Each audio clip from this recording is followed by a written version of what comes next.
around. Whoa! You got all dolled up. Look at that, Maureen, looking good. Gotta unmute you. Okay, your sound? Okay, your sound is off. Can you turn your microphone on? Unmute yourself. Oh yes, we have very good. Oh, there you go. Handle these things. Okay, so darling Salma, your hair looks spectacular. Oh, You always have these amazing hairdos, and you look like $1 million.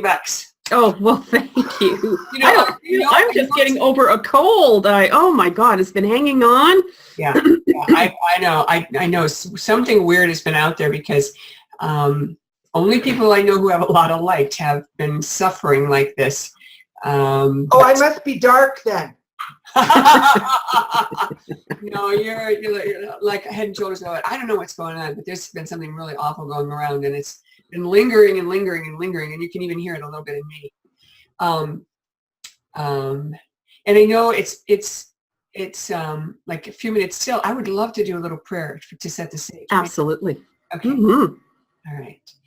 All right. So Heavenly Father, Mother God, we give thanks for the opportunity to be together, to help others, to be of service, to reach people who have not had this chance to have these conversations. And we ask that each of us be guided by our own divine wisdom. We ask that we're connected at the higher self level so that we might all serve one another perfectly and that I might serve perfectly as the speaker in this moment. And we ask for all the blessings from the serendipities and the angels and the dragons and maybe other power animals, but I have to show you the serendipities. So those are those popsicle people? Mm-hmm. Mm-hmm. Have you been seeing them? The serendipities are the popsicle people that... Have you been seeing them? I haven't. Yeah. Well, that's a great nickname, popsicle people, because that's what they are. And I'll tell a quick story that in China, one of my trips in China, one of my organizers fibbed on her application form and said there were no, you know what, I'm going to put another light on. She fibbed and said that there were no, is that better? Yeah. That there were no foreigners coming to this event because they have to, in Beijing, when you hold an event, you have to say, who's coming and what you're doing. And so she said no foreigners, and it was just a company event, her own people. And obviously there were, 150 people from all over China. And I came with 3 foreigners because I had my translator and my companion, and they got shut down. And they wanted to interview me, and I found out like at 11 o'clock at night, and there was like this big powwow in my room from midnight till 4 a.m. and I finally kicked them out. And I told these people, clear these, the people involved, and then go to bed. I'm not doing it for you. You have to do it because you created this problem by not telling the truth in the first place. So they did that, and I went right to sleep. And I got woken up a few minutes after I'd gone to sleep, and I saw these like shadowy beings, and just like from the shoulders up, very Chinese. And I asked, "What am I seeing?" And I was told, "Well, that's the clearing work that you told them to do." So you could actually see them floating away. And then I saw this group of beings that came along, and they had they came out with this thing. They unfolded it like a piece of paper, and then they, little by little, they pulled the corners in, and pretty soon the whole thing disappeared. And I said, "Well, what is that?" And they said, "That's the serendipities you called in." And there's a cute blog post on the serendipities. There's actually a couple. You can look up Maureen St. Germain and serendipity, and you'll find it, if you just Google that. But these are new beings that came in from the 11th dimension. Anybody who's doing the 5D Merkaba is calling them in, I will say inadvertently, because that's what happened with me. I didn't even know we were doing it. And but they've been presenting themselves. They can also look like genies. Like good, So there you have it. That's all from the Akashic Record stuff. Well, that's quite a story. Yes. And then what did happen? The next day, I went and had a business meeting with somebody because I felt that I needed to be able to tell the truth. And they had already said, well, I was just there, on vacation, and I was also having business meetings with people. So I went and had a business meeting with somebody. And the guy came and got me and took me to his factory and then came back with somebody I knew from another trip. And when I got back, everything had been smoothed over. They looked me up online. I had, you know, on my website, it says that I was going to be in Taiwan, but didn't say I was going to be in China. So everything looked acceptable. And it was all smoothed over, totally handled. But, you know, I could have gotten arrested. You know, Well, that's right. other well-known teachers, and I can't mention the name, but there's somebody who sold like a billion books, so figure that out, who did get arrested, got thrown in jail. Oh my goodness. Wow. Well, Now I have a business visa, and that won't happen again. Right. Good. you've got friends in high places. places. Real 11th dimensional friends. There you go. So we're at the top of the hour. So I just want to welcome everyone who's joined us here. I see there's 3 that are listening on the phone. I want to welcome Amar, Antonia, Asuncion, you, Jesse, Kudu, and of course, Luana. Welcome, welcome. And hopefully we have lots more joining. And there is a chat feature on the right-hand side that you can type any questions in. We've got Larry from Sedona. Welcome. I'm Karen. 20 people. Do you see 20? I do too. Look at that. So I have to go through this whole big list? Oh, look at that, Larry. Lucas, Nancy, Nicole. Oh, I didn't even see all this. Told you this was new. We're learning too. Well, you know, and this is just a fabulous new medium to explore. Like we're all having the coffee and chatting and about different kind of things. And I think this is so neat. It's a different factor, right? You can see, and I think Maureen is going to do, maybe another little meditation. I mean, this lady is one of the best that's out there. And just to see her, and, she's so intuitive and, so expressive, and you're seeing that and you're feeling that. And I think that's the best thing about this type of medium. So we can do lots with this. It's a lot of fun. But we'll start with the basics first. Let's master that first.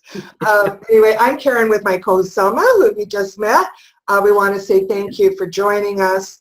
Again, Zoom is our new interview platform. We want to know if you love it or not, because we really think we'd like to do all of our interviews this way in the brand new way. So we're excited. We hope you're excited. And I'm showing here, but I don't think I should have it on the screen. I can hear you. Oh dear. All right. And today, My bad. a returning guest who's also excited to be back. She's going to answer your questions on the Akashic Records that she didn't get to answer on the very first interview that we did. And so she'll be answering any new questions that you have as well. Selma.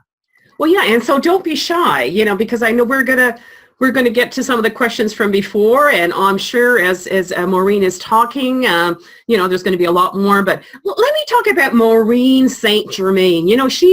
We've known Maureen for years and years and years, and what we've always found about her, she's so insightful, and she's compassionate, she's entertaining, and man, she has a sense of humor. And stories. Yeah, and she's just a storyteller, and you're mesmerized, and you want to know more. But you know what? She's also a best-selling author. She's very intuitive, and she's a direct channel to source. Her primary focus, I think, for the last 25 years has always been in developing resources to support individuals all over the world, in their personal expansion and spiritual awakening. So we want to welcome back to this special Q&A, Maureen St. Germain. Thank you for joining us. I am delighted to be here. Absolutely delighted to be here. And I think this is the coolest system I've seen. So I am thrilled. I love you guys. I so love you guys. And those of you who are listening, these guys are the deal. They are totally amazing people. Their love for humanity is off the charts. Their compassion for each other and the people around them is huge. And, stick with these guys. If you're wondering, who should I always listen to? These are the people, because They have been so amazing to work with. And as I said in my announcement, I don't know if you saw my announcement, I said every time I have an interview with you guys, I come away blissed out. Aw. I know it's who you guys are. Aw. That, allows us to be at that level, and God bless us all, Mm-hmm. So we all get brought up higher by being together. And so thank you all for joining us, and thank you, Karen and Salma. I love working with you. Yeah. Thank you for those kind I words. start crying here. Oh, that's right. But you know what, Maureen, you have that same effect. I always walk away with something. Last time I was intrigued with the dragons because I love dragons, and you give us little stories, and it's just you're so fascinating. Anything, any topic, and so this is really great. I know today we didn't get a chance to talk about the Akashic record, so game on. Game on, and we've got lots of questions coming in. So let's cut with the chit chat and let's get to these questions. Let's get the ball going. Yes. Are you ready, Maureen? I am ready. Okay. How does one go about opening your Akashic records? And this is from Luana in Howard, Ohio. Okay. Luana, the way you open the Akashic records is through a sacred prayer. Right now, I have a book that's only published in Chinese because of some craziness. My Akashic Records book has not yet come out in English, which is hilarious. But you can get in a teleclass of mine. There are many teachers of the Akashic Records, but there's some key things that my system does that other systems don't. And we can talk about that as we get further along. But what I want to say about all of this is you use a ritual, and it is best learned in a classroom environment, because what happens is you share your experiences and you hear what other people are experiencing, and you start to realize, oh, that's what I'm getting. And it's hard to give yourself validation when it's just you and a book, let's say. Yes. But if you use your interactions with the teacher in a real-time class, you can have that experience. So that's the first thing. And then the second thing is, in my work, I give people a lot of extras. I have discovered that a person can open up to the Akashic Records and bring in stuff that isn't from a very high place. And it's because some of the prayers just say anything that wants to speak to me can come through. And I was in a class in Bulgaria teaching the Akashic Records, and a woman who had taken the class from someone else was in my class because the host had assured her that my work would be dramatically different because she had a horrible experience with an entity coming in and kind of taking over. And so she attested to the fact that the way I do it is very significant. So I alert you to this only because I don't want you to bring in stuff that is inappropriate. So if you buy a book from somebody else, please be aware that opening prayer does not include any kind of limitation to say anything that's not 100% God-like, not welcome. And that's kind of a basic thing. And it surprises me that none of the other teachers out there have figured that out. And then the second thing is we teach the higher self connection. And we teach this with the idea that you're going to be able to be at your fifth dimensional self with your higher self, which is a place of non-polarity, because the record keepers are from a very high place. And there is a place of non-duality that is so loving and so supportive, no matter what you have done that you think is bad or inappropriate. What happens is they have a way of explaining it. And I'll give you an example. A woman who has an affair, and it's helped her to be a better wife. And she's wondering what to do next. Should she go with the new guy or should she stay with her husband? And in many examples, for example, the record keepers will say to her, well, the situation has been useful to you because this person has served as a catalyst. You no longer want to sit around and do nothing, and you're inspired to be your best self, but you're still married to your life partner. And there's no judgment there. There's just love.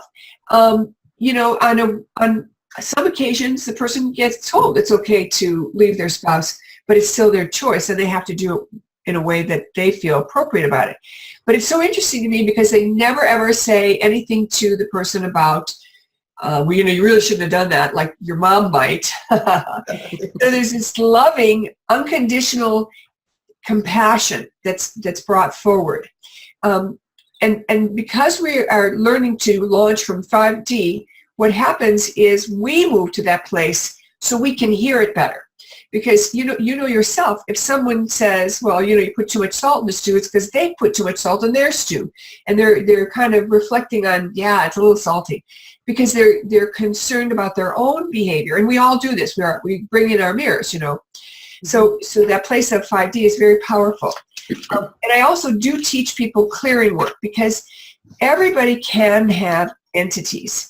And we don't look at it like, oh, you have the cooties, but more like how often do you wash your hands in a day? And the answer is probably 20. Every time you're in the washroom, every time you're at your kitchen sink, every time you make yourself a cup of tea, you're probably rinsing your hands or washing your hands. And we pick up beings that have left their body and they either don't know they're dead or they have some kind of agenda, like they have anger they want to express or they want to make sure you're okay if it's your mom that has passed away.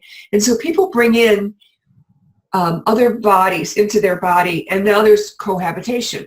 And we teach clearing work as part of this process because I believe that those influences affect how you're going to hear the messages from the record keepers. So you're making a lot of headway in your own personal work in the process.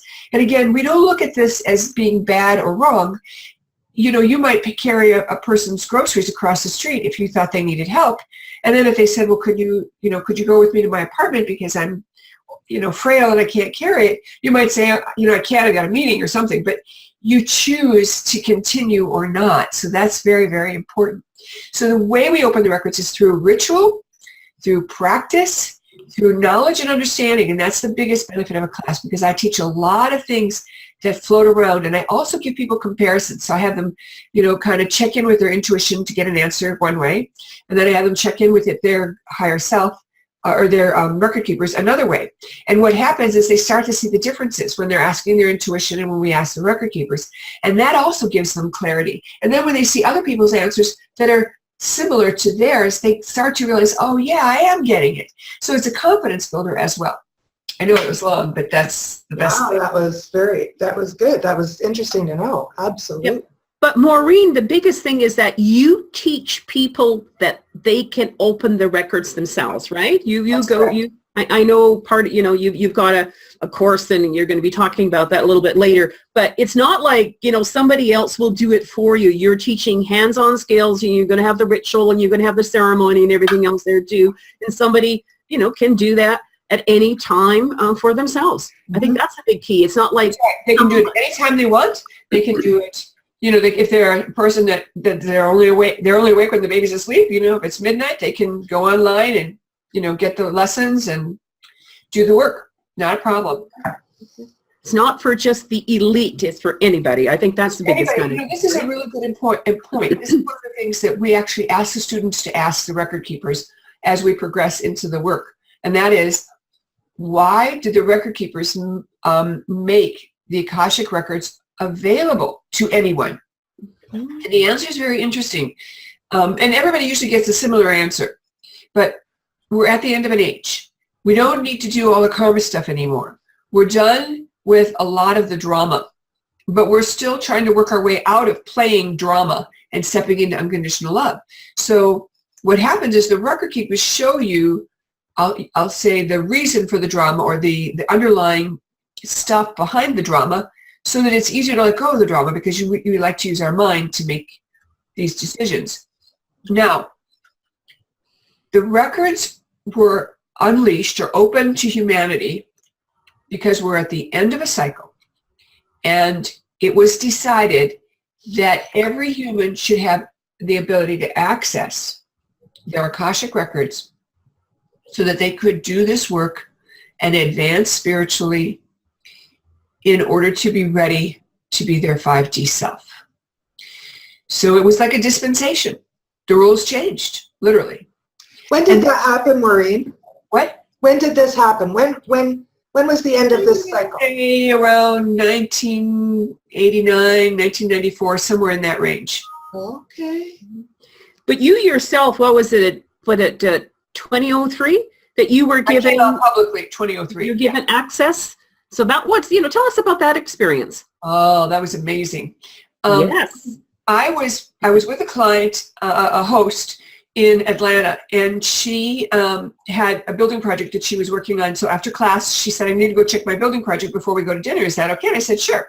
And then when we got there, I said, would it be okay if I just sat here and took a little nap before dinner? And she said, of course. So I fell asleep. She went inside and took care of her stuff. And then after a little bit, I woke up, but I was awake, an lucid waking, not a real waking. And I was given a message. And the message was that Marilyn Dumont, an astrologer in Atlanta, had a message for me. And so I thought, well, okay, I haven't talked to her in, 6-7 months. Maybe she's supposed to update my chart. So I reached out to her, and her husband said she'd already gone to bed after dinner, and he would convey the message. So the next evening she called me, and I said, so are you going to update my astrology? And she said, well, that's what I thought. And she said, but before I tell you what they said, I need to tell you, I don't do messages. It's not my thing. I have my own conversation with this and a message, but I don't do other people's messages. And I was not happy getting this message that I was supposed to carry a message for you. And I said, I understand.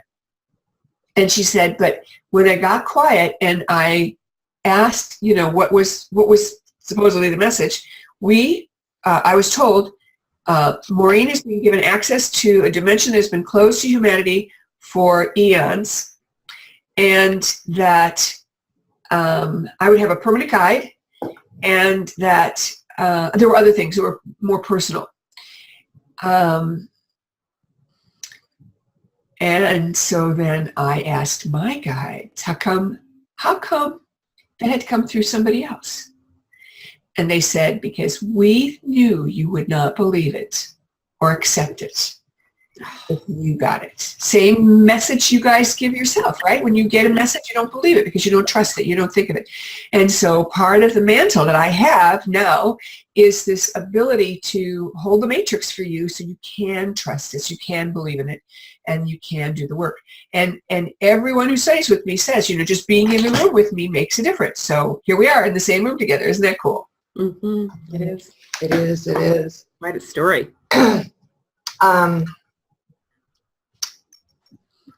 Here's another question from Luana. Does it give information about the soul group you're working with? Yes, it does. And this is a very good question, because this is one of the most powerful things that we discover. Over the years, I've done thousands and thousands of readings, because I often go to a city and, hunker down and do 30 or 40 people at a time. What I have learned is that practically everybody in your family is a member of your soul group, except for the one who's the odd one out. And usually that person is either there to stimulate that family, give them a leg up, to, push them to be different, or sometimes it's the other way around. Sometimes they're the new soul. That odd person out is the new soul. And they do, your whole family's like on the same page. Like I know a family where all the siblings are gifted and intuitive and working together, sharing information, blah, blah, blah. But one of the family members is like out to lunch on all this. And it's not like they disapprove. They just don't, they just do stupid stuff, it's for lack of a better word. And so in the records, they said this particular member of the family was the new member of the family, and that they're a young soul, and they came to you because they wanted to have the privilege of working with some very high souls at a very grounded level. And what else? Interesting. Yeah. And I've even heard, I read in Marsha Reeder's book, how she tells a story that she was with her sister in an altered state or a past life regression or something, and was told that she and her dad and her sisters picked out their mom from a different soul group, again, to mix it up. So, Fascinating.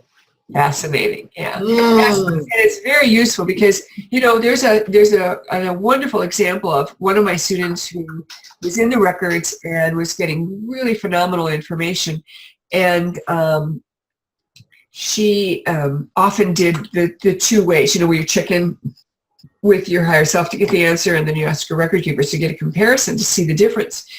And she asked why her adult daughter was still living with her. And, you know, in America and also in Chicago, in Canada, you know, in the West, we tend to encourage our young people to find their own way. Although a lot of kids come back, but Yeah. anyway, her daughter, age 35, was still living at home. She had a brand new car. She had a trust fund. She had a part-time job, so she could go out. And the mom kept wondering why the daughter didn't leave, because she was like ready for her to go. And the younger ones had already moved out and started their lives, and this one was like still hanging on. So she said to the record, first she asked her higher self, you know, why is my daughter still here? And what should I do about it? Because she really wanted to go, you know, that was her agenda. Mm-hmm. And her higher self said, well, you know, you need to love her more and be patient, and she, you know, and just be kind. And that was all well and good because it was good instruction. But then she went into records, and the record keepers explained to her that her daughter was afraid. And they said, you have no idea how afraid she is to be on her own. And she could feel her fear. She could feel it. And then the record keeper said to her, she will always be with you. And it was like, yikes. No, not yikes. No? Like, you know, even when you grow old, she'll be there for you. Oh. I mean, they went on to say, you know, she'll be there. I don't know whether it was always be with you. Maybe that's not the right word, but she'll be there for you in your times of need. Mm-hmm. And she said she started to cry because she hadn't even thought of that. And it changed everything. It changed their relationship. They're now buddies. Mm. Wow. Before they were very, you know, conflicting. Yeah. Wow. Lots of questions coming in. Okay, ready? I'm clicking on this. Okay. Okay, Nancy says, hello, ladies. Glad to be here. Can you tell me what my mission is here? You know, I could, but I'd prefer to stick to our agenda, which is the explaining what the Akashic Records are, okay, and like that. And we could maybe do a show. Maybe we could do a couple of shows like that where people call in and I can read it. I would be delighted to do that. That might help people understand more about it. But for this agenda, I think we should just stick to the agenda. Perfect. Okay. Yeah. Now, this was a question from last time there.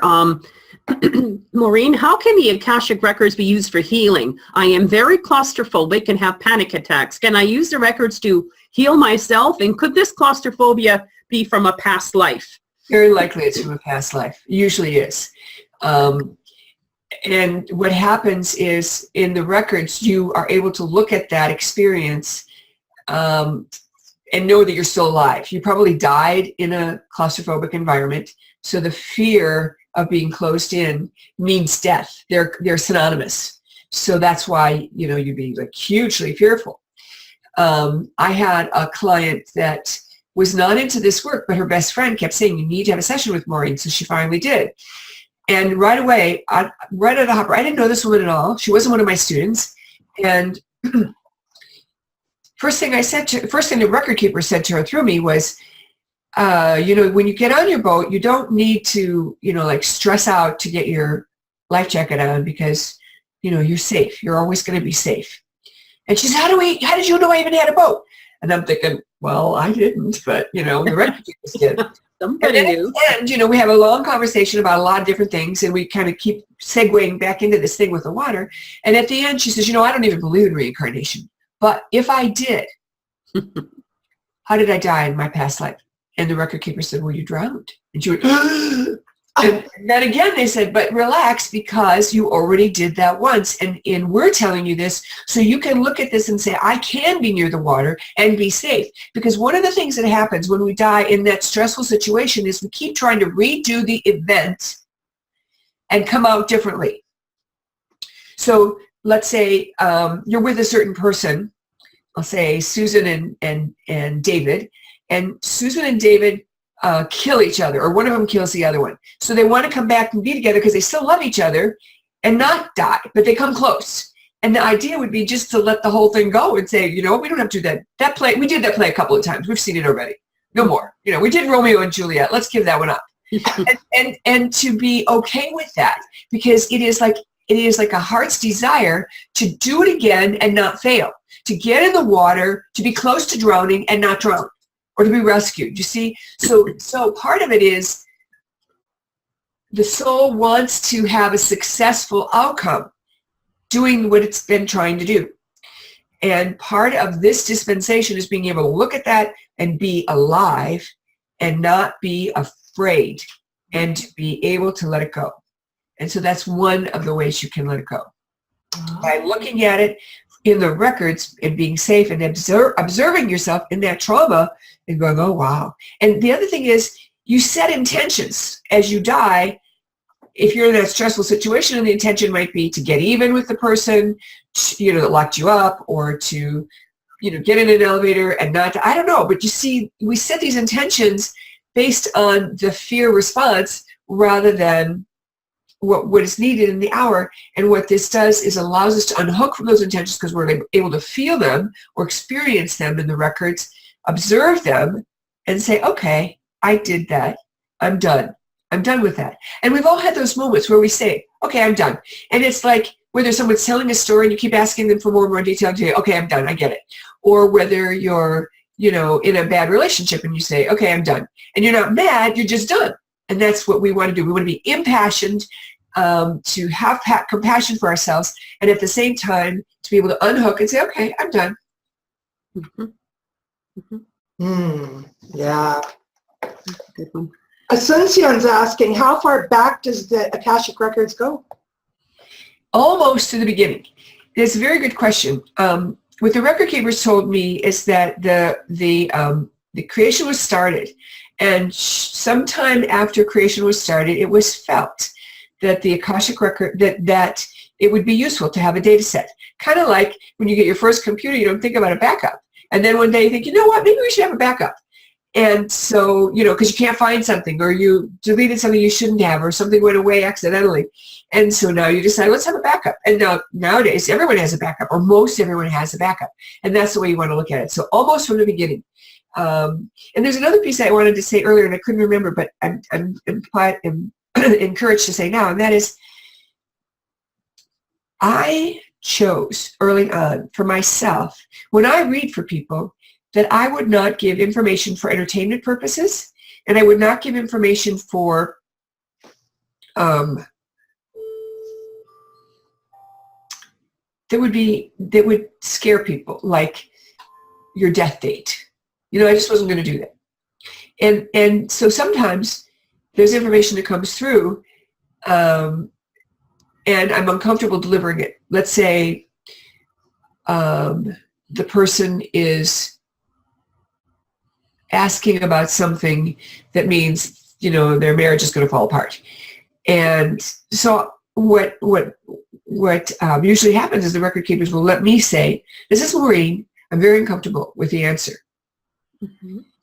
And then the person on the other side is going to say, well, I actually suspect something, so it's okay. I'm actually using you to reinforce my own intuition, or I kind of know it, so it's okay to tell me. And that softens the blow. And then on occasion, there's situations where I can see something, but the client hasn't asked. Oh. So I don't say any of that. Okay. You know, because if you're not asking it, you're not ready to hear it. Right. And so this is part of the training. Even when you learn to read your own records, before if you didn't have a desire to read for other people and you just wanted to learn how to read for yourself, you'd still learn in the training questions to ask to help you dive deeper. And one of the best examples I have is a student who made a decision to ask the same question in the records every day for a month. And she said that every time I asked it, I got a new answer because it gave her deeper and deeper information. It's like, okay, you're ready to hear it then. Okay. It's like, honey, do I look fat? No, you don't look fat. I say, honey, I really think my clothes aren't fitting right. Do you think I'm getting fat? Oh, no. But by the third time, well, maybe you could lose some weight. It's right? It's not because you're not hearing it. It's because you're not quite ready to hear it until you're ready to hear it. But Maureen, can we change the future? You can change the future and the past. You can change the future and the past. And the past, okay, all right. So let me take a remedy. Hang on, I gotta take a remedy here. I'm taking some homeopathic for mold, if you can believe that. Ugh. Okay. Anyway. Because it's all with free will, right? So we can. Yes. Okay. So yes, you can change the future.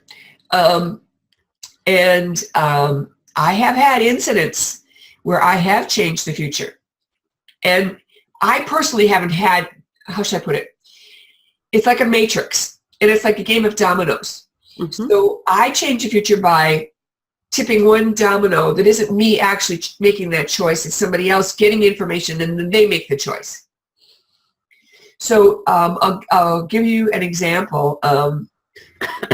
Excuse me. We were in the Akashic records for a client. I was in the records for a client. There was some story about the disruption between siblings. These sisters, like a family of like 5 sisters, and there was some arguing going on. Even though they wanted to be together as a group, there was still some arguing going on. And it turns out in a past life, one of them had stolen or done something inappropriate. And they didn't realize, oh, I know what it was. It was one of my students who had been in the records, and there was this quarreling among her and her sisters. And she said that she didn't realize that her decision to do something a certain way caused that sister to feel abandoned. So in the records, she imagined that, well, what other choice could I make? And made the other choice and stayed with her. And then after that event, the whole family smoothed out. Wow. And people were not as agitated or as edgy. Mm-hmm. Fascinating. Fascinating. It's like, you've often heard people say that when you're arguing a lot, you're usually not arguing about what you're arguing about, right? Mm-hmm. Let me stop and blow my nose. I'm so sorry. Okay. Yeah. I can understand that.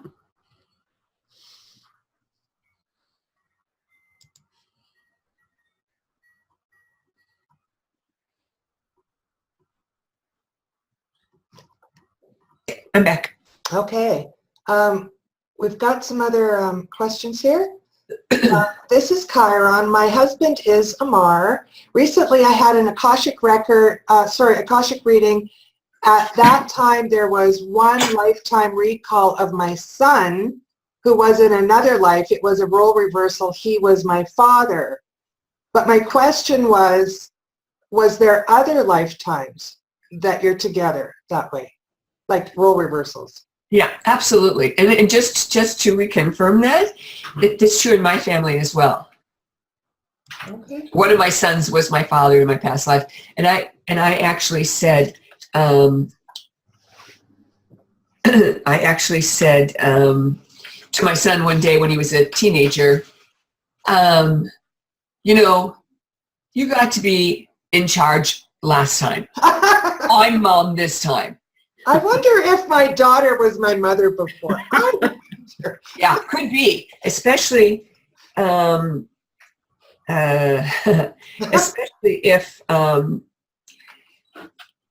especially if they are, you can tell because they start to tell you what to do, or they're looking after you like a mom. And so very likely they were your mom in the last lifetime. Absolutely. It's very common. That's probably the most common family relationship I've seen is, role reversal of parents. And also sometimes another thing, and this, please forgive me for bringing this up. I know sometimes people object if I talk too much about stuff that's like a little blue, but think about if a person has an affair, it might very well be somebody that they were with in another lifetime, and they're attracted to that person because they love them so much, and that they agreed that that person would come in and like knock over a bunch of those dominoes to get you to change. Oh, fascinating. Fascinating. Who knew, eh? Oh my goodness. Okay. Well, Maureen, how about, how do we make sure, that what we're getting from the, records is really not about the ego? Because sometimes the ego always seems to get in the way. So how can we make sure that ego is out of it? This is one of the things that in my training is so unique, because I am very cautious. I teach people the answers that you're going to get from your intuition or your higher self, and then the answers that you're going to get in the records, and you can start to see the difference. And that's how you identify. It's kind of like, how do you know it's me when I call if I don't say it's Maureen? The answer is, well, you recognize my voice. So the same is true. You recognize the tone that comes through when it's the record keepers. And if it's not loving, if it's not giving you really wonderful guidance, if it's not, if it's judgmental about other people, it's not the records. I'll tell you that right now. So that's very, very important. Yeah, I mean, that's like, it becomes an awareness training, and I spend a lot of time on that in my classes to help people not only have the experience and experiential work, but the intellectual experience. There's a lot of people that say that, we're moving into this higher dimension and you need to be working through your heart. But I have been told that that's not entirely true, that we need to integrate the heart and the mind into one consciousness. So you're blending the masculine and the feminine. Okay. Mm-hmm. Okay. It's a Emma, do you have any questions there? I just want to kind of go through before we get into any more, because and I have a couple of questions that came in from some students recently, and I'll read them if you want, and maybe. Oh, sure.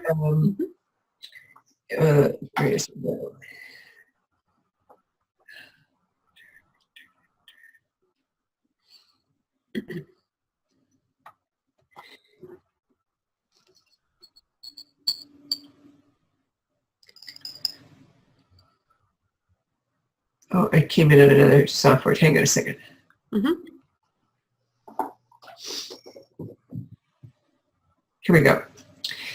And I thought these were really good. I was going to get them to you, and I never did. Sorry. Okay. He says, during my meditation, this is a student who's taken the class from me, okay? During my meditation, many different colors like, okay, do I need to pay any attention to that? And the answer is yes, you need to pay attention to all of that. Okay. Is it that before we enter the records, we should ask for permission to go into the records before we say the prayer? And this is true. I teach people, that's another aspect of what I teach people, that you always ask permission, because getting into the records is not like getting a driver's license, that once you get, an authority to do this, you are approved forever. It's more like in the moment you have to pass the muster test. And the muster test includes not having alcohol. Oh. So you want to wait 24 hours before you go into the Akashic Records, because having alcohol puts holes in yours. And it's not a big deal because most people can, replace, heal that. But you don't want to be in the records, because that would allow energies to enter your column of light before you are, without having that purity of thought. So you always check in. Yeah, I think that's it. I'm sorry. You always check in with the record keepers before you start. Is now a good time? And generally, you get told yes, but there are exceptions. Like one time, many years ago when I was doing this work, I was told no. And I asked the second time, and I was still told no. And okay, fine. But later I got into a big argument with my soon-to-be ex-husband, blah, blah, blah. You get the drift. It was not a good day for me to be bringing in that high energy and then throwing it away. So they just told me no. And I didn't know that was going to happen. And most of the time it's because you're not in a state. Maybe you're too tired. Maybe you're too anxious or upset about something. And they want you to like calm down or relax. So we always check in first before we go in. And then the other question he asked around this was, because we're learning about the higher self connection and excuse me,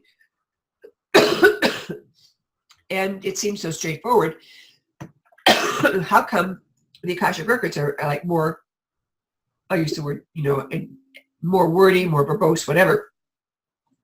And the answer has to do with the fact that the higher self is you. Your higher self is you, and you're going to become your higher self. So you're kind of merging, think of the Russian dolls. You're one of the littler ones, and you're going to become a big one.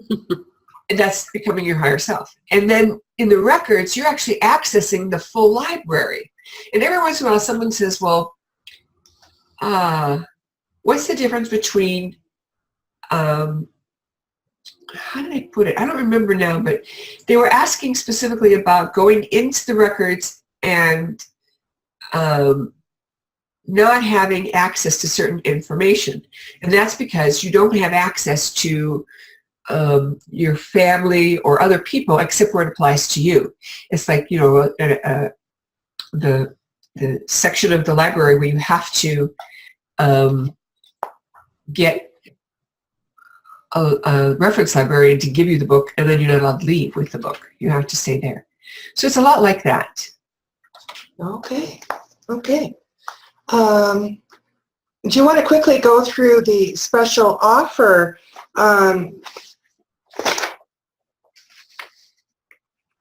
Maureen, I'm just wondering, we can do a screen share here. This is so fun. You ready for this? I'm going to do a screen share. Oh, I actually don't have that in front of me. I'd love it if you guys went through it and I just commented. I can put it on the screen. So just wait a moment. Right. I like it. Okay, I have to get there here. Just 1 second. Okay, good.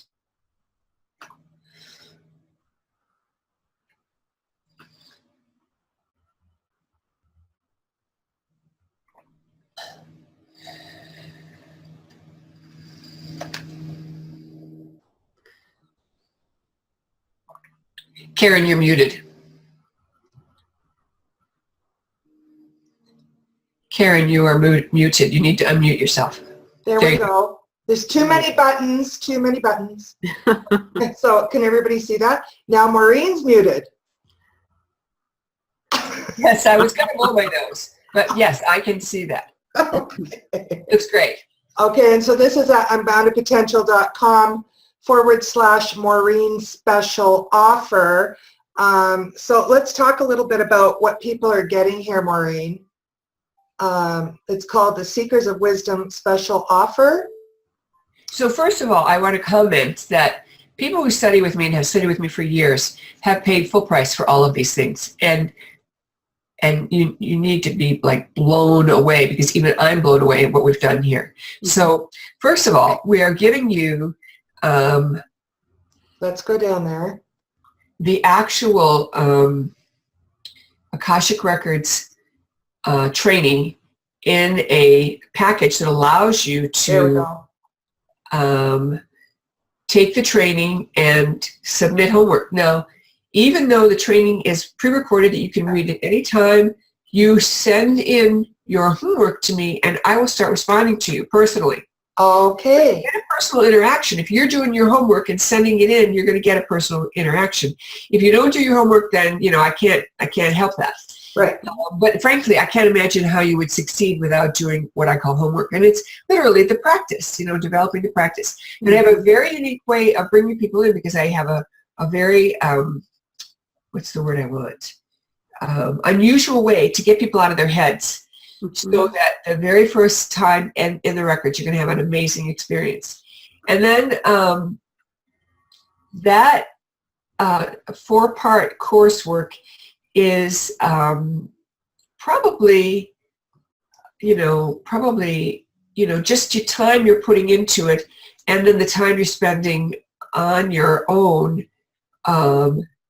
It's probably close to 16 to 24 hours, depending upon how much time you put in on your own. You're going to end up putting in a minimum just listening to the course and not doing anything of 8 or 9 hours. So it's a lot of pre-recorded material. A lot of content there. If you go through the process, then I send people a gift, and that's just a pleasant gift that they get because I've been corresponding with you and I want to encourage you. And it's a lovely journal. It looks like this. Nice. It's actually not Chinese, but this one's in Chinese. And it's a place to, on the inside, here, I'll give you this one.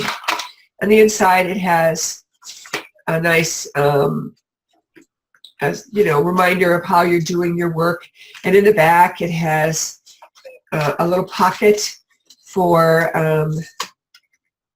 the prayer itself. And that's like your reward for getting through all the work. Okay. That's not listed because that's something that you have to decide on your own. Okay, I'm going to do this work. I'm going to show up. I'm going to send in my homework every week and get this thing going. And oh, by the way, if you don't send in your homework every week, it's not a big deal. You just send it in when you get it done, and you keep going until you're done. Okay? That's the benefit of having it pre-recorded. I'm not hung up, hoping you show up. You can show up when you're available. Mm-hmm. And then you submit to me, and I will respond to you personally. That's number one. And then we have another wonderful class called Bring In Your Beloved Now. And this is also a telecourse that is, it's downloadable to you in one package, and you work through it. And if you have ever wanted to meet your beloved and bring that person in, now is the time to do it. Why? Because we're no longer involved. We're no longer required to complete karma. We're no longer required to complete any contracts. So we can claim and co-create what we really want. And if you want to bring in a beloved, this is the way to do it. And this particular program is wonderful because one of the things we do is we do ceremony, we do ritual, and then you have work, you write love letters. And this is very cool because I tell people in the course, you write your love letters when you're really feeling lonely. Wouldn't it be nice to go to the movies tonight with somebody? Okay, so pull the journal out and you write this love letter that goes like this. I'm so happy that you're in my life, and I'm so happy that we love to go to the same movies. We're so happy that I'm so happy that you like the same kind of movies I do, and I love the fact that we go for coffee afterwards. And you write down what you would want to do. You just write it out. And there's a lot more instruction in this. There's also a piece there of letting go of the beloved you haven't been able to let go of, taking regrets in your head that you don't want to do. And so there's a whole process, and it's 4 parts. And I will tell you, I use that process to bring in my beloved. Mm-hmm. I was just going to say that. You've used that. Oh, love of your life. 5 years. We got married 5 years ago. So we've been together 6 years now, I guess. And pretty amazing stuff. And one of the things, and this is very important, the ritual work asks to bring in the person that's a match for you. So sometimes we want someone who's like us instead of a match. And a match means that they meet us exactly where we're at. And this, you'll notice they're not identical, but they look pretty close. And that's what you're looking for. So there's areas, for example, with my own spouse, that he's good at that I'm not. And what's very interesting is we're both a little bit interested in techie stuff, but he's, off the deep end in one area, and he calls me the app queen. So what can I say? Love it. Love it. So the Bringing the Beloved course is absolutely fabulous, and it does work. And I have a wonderful testimonial from one of my students, a man who was in a very difficult relationship, and he wanted to get out, but he didn't want to hurt her, and he was really stuck. And he started this process, and everything shifted, and it fell apart easily without, a lot of drama, which was fine. And very shortly thereafter, he met this woman that he ended up marrying, and it was amazing. Just his endorsement and how he couldn't believe how happy he could be. And if anybody doesn't believe this, call me. It was that kind of endorsement. It was great. Wow. And, that's one of the things that we're as a gift for you. And what else? It's on the list here. Your inner self, yeah. The higher self. The higher self. Oh, yeah. Yeah. This higher self coursework is very, very special because normally I require the students who take classes with me live to do this work in some other environment because we don't actually cover it in the Akashic Records. We touch on it, we give them the tools, and we expect them to go do the work on their own. But this course actually takes you through the steps of how that works. And I want to say that this course alone is worth the price you're going to pay. I mean, it's worth $1 million in my book. It's priceless because once you have your higher self connection, you can always know the right thing to do. You can always know the best thing to do. And sometimes the best thing to do is counterintuitive. And that's always surprising. So you're in a situation where you think you should be doing one thing and all the information points to that. And then you ask your higher self and your higher self says, no, do it this way. And you follow that and you discover later why that was so far superior. Right. And that's very, very, very special. And a classic example is traffic. We all get caught in traffic. And you know that this route is always clear, and so you take this route. It seems to be the best, but one day your higher self tells you, no, take a different route, and you think that doesn't make any sense. That route's always jammed up, but you follow your higher self and you take that route, and it's maybe a little jammed up, and then later on the news you find out there was a big traffic tie-up on the one you always took. And it's only in hindsight, I shouldn't say only, but many times it's in hindsight that you recognize how awesome your higher self connection is. And that's, why do we want to do that? Why do we want to build that higher self connection now? Is because we know that we're in changing times. We know that systems and situations are changing dramatically. And we want to be so connected that in spite of trauma or drama, we can make the best decision possible. Right after a class that I did in New York City many years ago, a woman had a job interview where she had to go through the World Trade Center to get there. And that morning, even though she wanted to go to the job interview, she called in and said, could I please do this over the phone? And they said yes, and that was the day of 9/11. And the higher self guided you too, because you were supposed to stay another day, but you left earlier, didn't you, Maureen? That's true. That's very true. Wow. Think of how things might have changed, eh? Yeah, really. Listening to your higher I'm just self. going to put the link to your offer on the sidebar. And then you've got a couple of meditations, but also you have something A bonus. special. Well, yeah, because we were so inundated with people saying, because you talked about your whole life had changed when you wrote the book Be a Genie, right? Yeah. And this is all about, kind of unlocking sacred creation and codes and everything else there too, right? So what you've done very kindly is that you are, as part of this offer here, you're going to be including the digital format for Be a Genie, right? So what has Be a Genie meant in your life, Maureen? Well, it's best said by someone. I recently hired someone to do some publicity for me. And this woman is a shaman in her own right and very well known for her own gifts, but she likes to do the PR.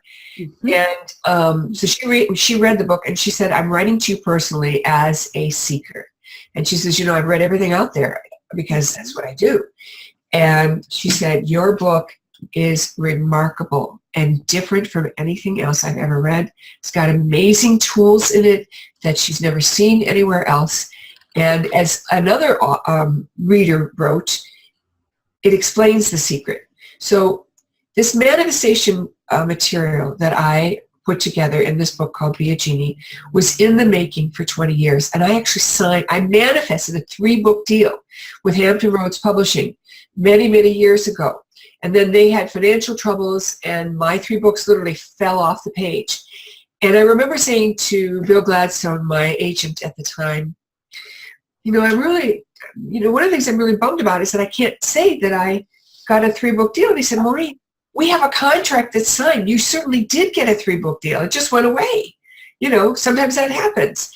And, it was 6 months before they canceled my contract. So Actually, it was more like 4 years, but that's another matter.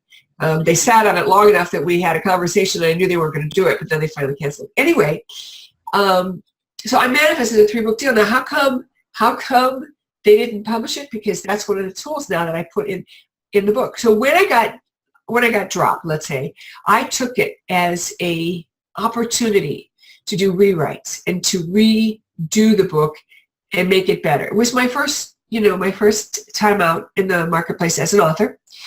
And that book got rewritten probably 30 times. Wow. Serious, heavy-duty rewrites. And then when I finally published it, it was so compact and so densely created that people could really, really get it. And I had a wonderful editor who wasn't one of the family, if you know what I mean.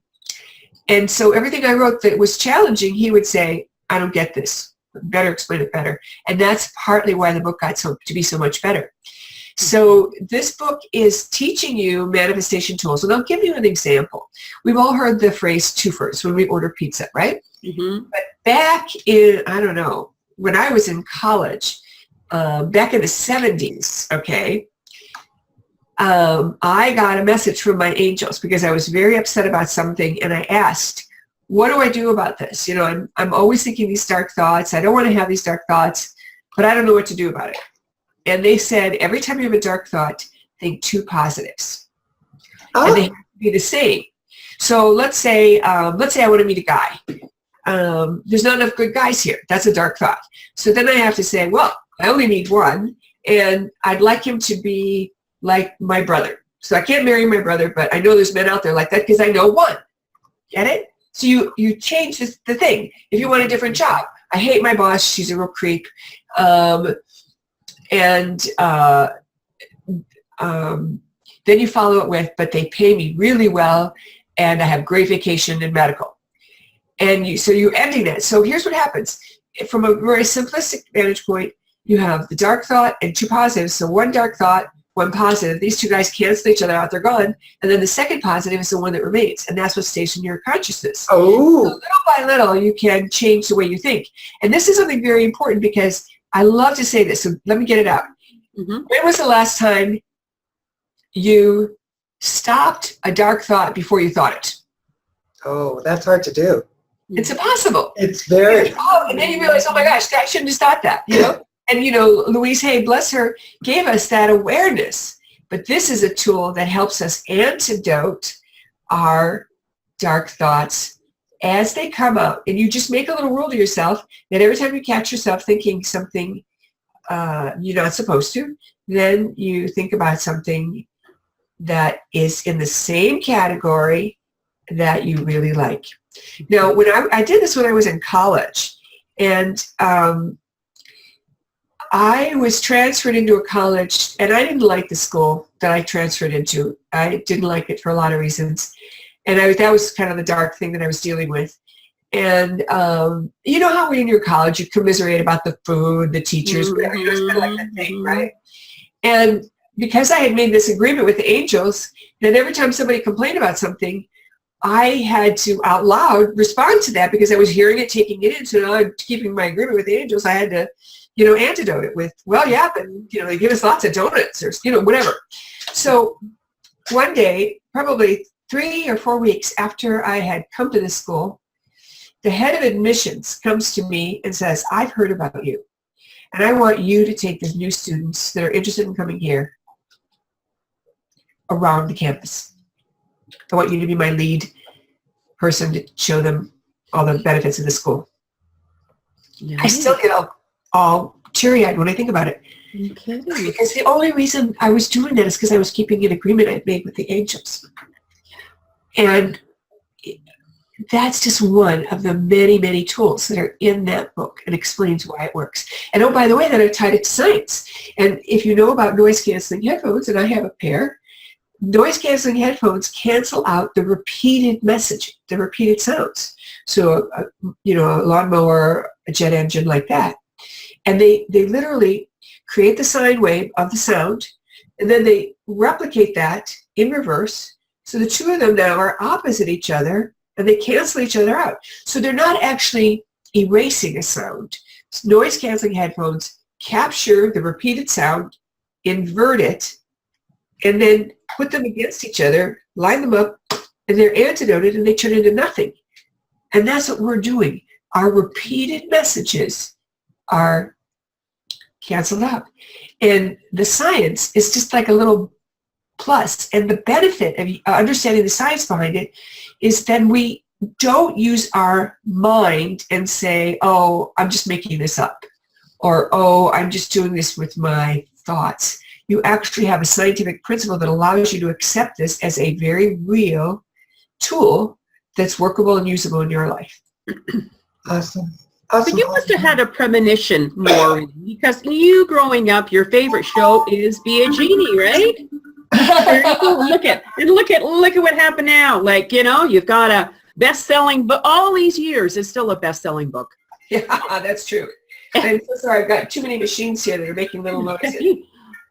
Oh, but this is, you know, it's great. So she's including that as a special bonus for when you know, the secrets. When you purchase that special offer, I put the link on the right-hand side there. That's never been out there. So, you know, you're sharing it. You're getting that book as a gift. Yes. We did not put it in the, you know, in a book format. It's in a simple PDF. Yeah. But But everywhere else, people are buying that book. And, you know, so it's an extra amazing bonus. So. Absolutely. Absolutely.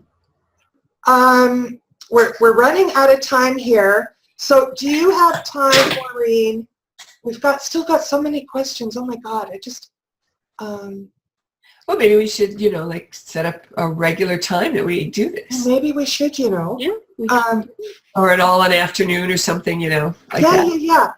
I have to take Stephanie to the hairdresser.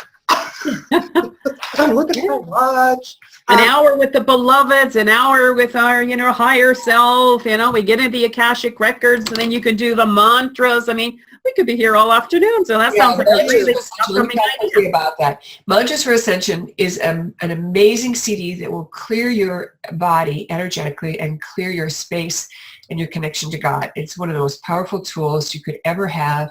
It's been stolen like a gazillion times from me. I think it's a riot. I don't get mad about it at all, but that's how important it is to people. And what my irreverent name for the first chant is that it's a colonic for the parodic tube. And that Colonic for the parodic. There you go. Yeah, it's a wonderful tool. Wonderful, wonderful tool. And nobody does it better than you. You know, you're really good at meditations. Yeah. Yeah, well, one of the reasons now this particular CD is a chanting CD. You're supposed to sing along. Mm-hmm. Some of my meditation CDs are like call and response. So I'm giving you a piece of information, and then I invite you to repeat after me, and I make a space for it. So many guided meditations, they give you all the information, but you don't actually get to say it with your own thought. And what I've decided to do is to give people ownership. So I will say, you know, Archangel Michael is the angel for helping you keep safe and helping you stay on task with your divine mission. So, you know, why don't you repeat after me? Archangel Michael, give me the strength of will to follow my passion. Give me the strength of will to make the best choices in my life and to always remember who I really am. Then you go on to the next one. And it's like, wow, you know, you get to participate. Yeah. And that came from one of my early beta testers who said, you know, I love this stuff, but I'd really like to be able to say it after you. And I thought, well, that's easy to do. Yes. Mm-hmm. Yes. I like that. Yeah, and I write all the music. So all the background music on all these CDs are written by me, and they were channeled, you know, the directions on what to put into the music came from spirit. I go into a zone and it just comes in. Mm-hmm. So I'm like a little Enya there. Ooh. A little Enya. Yeah, I like that. It is Well, we have a lot of comments coming in. The call has been wonderful, and so it has been wonderful. Yes, and you know, again, if you would like us to continue with this kind of format for all of our interviews, we'd love to hear from you because your vote matters, because we want to make it a great experience for everybody. Mm-hmm. Yeah. So do we want maybe Maureen to take us out on a short meditation? Yeah, we got, yes, please. A lot of, you know, comments coming in. So, I mean, this is great. Right, so here we go. I'm going to give you a nice one. Okay. We ask for each of you to sit quietly and close your eyes. If you're driving, please don't do this. or any heavy machinery or anything like that. You probably know that, but I'm making sure you're careful. And close your eyes and allow yourself to relax. Drop your shoulders a little bit. Keep your feet flat on the floor. Put your hands wherever they're comfortable. We ask for your higher self to come in a little closer. We ask for your Akashic Records guides to come in a little closer. And we ask that each of us get what we need this day. We're asking the serendipities to step in and make sure this is a fun, yummy day, and that even when there's difficulty, it's easily handled and easy to work out. Now take a moment and see yourself in a big chair, like a giant chair, like you're Alice in Wonderland. And look around and you realize your room is filled with servants. You go, wow, where am I? And the answer is you are in the chair that belongs to your higher self, and your higher self is holding you. And you realize, oh, wow, that's cool. But I didn't notice my higher self. And the answer is yeah, because your higher self is you. Your higher self is right here. And so make a wish. Ask your higher self for anything you really want right now.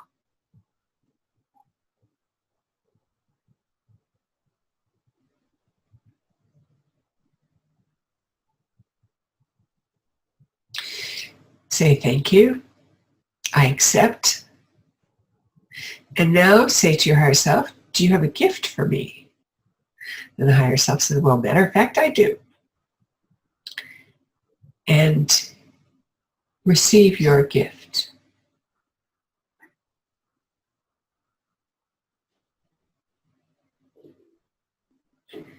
And we say thank you again. And now, higher self, is there anything I need to do for you?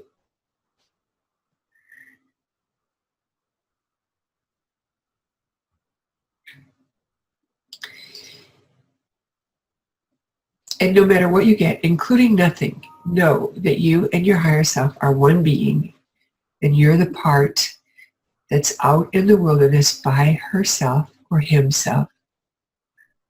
And the higher self loves you so much. And you are connected and can ask for everything you need and everything you desire. And if you're ever in a situation that you think you're supposed to follow through, but you feel like you're in over your head, you just can't muster up enough, remind yourself that like a soldier on a mission, you can requisition anything you need to get your job done. And there is no problem with that. Anything you need to get your job done is always available to you. It's allowed, but you do need to ask. So we'll close with asking the angels and your beings of helpers and the dragons to help you remember to ask them to help you. And you can open your eyes when you're ready. That was so feel-goody. I love you guys. Oh, that was wonderful. It was just, when I opened up my eyes there, little blue jay just, outside my office window there. Oh, So, Whoa. maybe that was the message. look Maureen. at everybody's voting yes, love this. Yes. Great platform for this type of webinar. Maureen never disappoints. Yeah. That we know that. Love this. Yeah. Great. Love the platform. Oh my So goodness. obviously, we'll have to do this again. Yes, yeah. We have to bring Maureen back. And again, Maureen, we thank you for being with us. You always bring such essence with you, and we always enjoy our time with you. Thank you very much. Thank you very much. Thank you so All right, much. I love you. And will this recording be available for the students? It'll take a while because I've got to figure this all out. Eventually. Yeah. Eventually. And there will be. Yeah. There will be. Absolutely. Yeah. So a big We'll let thank you know you. when. And a big thank you to you, our whistling audience, for taking time out of your busy schedule to like join us and be with us. And we appreciate each and every one of you. and commitment to being more empowered. And we can't wait to see you back again. And as the journey continues, and this is just a fabulous new format. This and we is just the beginning. Yeah. Create amazement, everyone. Thank you. And thank you. Bye-bye. Bye.